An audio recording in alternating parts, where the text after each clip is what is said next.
युधिष्ठिर ही एकमात्र ऐसे पांडव थे जिन्होंने सशरीर स्वर्ग में प्रवेश किया था। स्वर्ग जाकर युधिष्ठिर ने जब अपने भाइयों को नहीं देखा तो देवताओं से कहा कि मेरे भाई तथा द्रौपदी जिस लोक में गए हैं, मैं भी उसी लोक में जाना चाहता हूँ। मुझे उनसे अधिक उत्तम लोक की कामना नहीं है। तब देवताओं ने कहा कि यदि आपकी ऐसी ही इच्छा है तो आप इस देवदूत के साथ चले जाइए। यह आपको आपके भाइयों के पास पहुंचा देगा। युधिष्ठिर उन दो देवदूत के साथ चले गए। देवदूत युधिष्ठिर को ऐसे मार्ग पर ले गए जो बहुत खराब था। उस मार्ग पर घोर अंधकार था। उसके चारों ओर से दुर्गंध आ रही थी। इधर उधर शव पड़े हुए दिखाई दे रहे थे। लोहे की चोंच वाले कौए और गीध मंडरा रहे थे। वह असिपत्र नामक नरक था।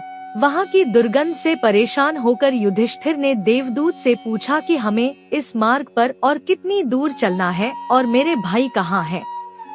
युधिष्ठिर की बात सुनकर देवदूत बोले कि देवताओं ने कहा था कि जब आप थक जाएं, तो आपको हम वापस स्वर्ग ले आएं।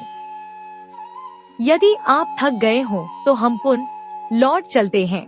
कुछ सोचकर युधिष्ठिर ने ऐसा ही करने का निश्चय किया। लेकिन जैसे ही युधिष्ठिर वापस लौटने लगे तो उन्हें दुखी लोगों की आवाज सुनाई दी। वे युधिष्ठिर से कुछ देर वहीं रुकने के लिए कह रहे थे। कहते रहे थे कि हे कुंतीनंदन, आपके आने से हमें सुकून मिला है, आप कुछ देर और यहीं रुक जाएं। युधिष्ठिर ने जब उनसे उनका परिचय जाना तो उन्होंने कर्ण, भीम, अर्जुन, नकुल, सहदेव व द्रौपदी के रूप में अपना परिचय दिया। यह सुनकर युधिष्ठिर को बहुत दुख हुआ और सोचने लगे कि मेरे भाइयों और द्रौपदी ने ऐसा कौन सा पाप किया था जो इन्हें नरक देखना पड़ रहा है। बहुत दुखी होकर युधिष्ठिर ने उस देवदूत से कहा कि तुम पुनः देवताओं के पास लौट जाओ, क्योंकि मेरे यहाँ रहने से यदि मेरे भाइयों को सुख मिलता है तो मैं इस दुर्गम और दुर्गंध युक्त स्थान पर ही रहूँगा। देवदूतों ने यह बात जाकर देवराज इंद्र को बता दी। युधिष्ठिर को उस स्थान पर अभी एक मुहूर्त बीता ही था कि सभी देवता वहां आ गए। देवताओं के आते ही वहां सुगंधित हवा चलने लगी। मार्ग पर प्रकाश छा गया।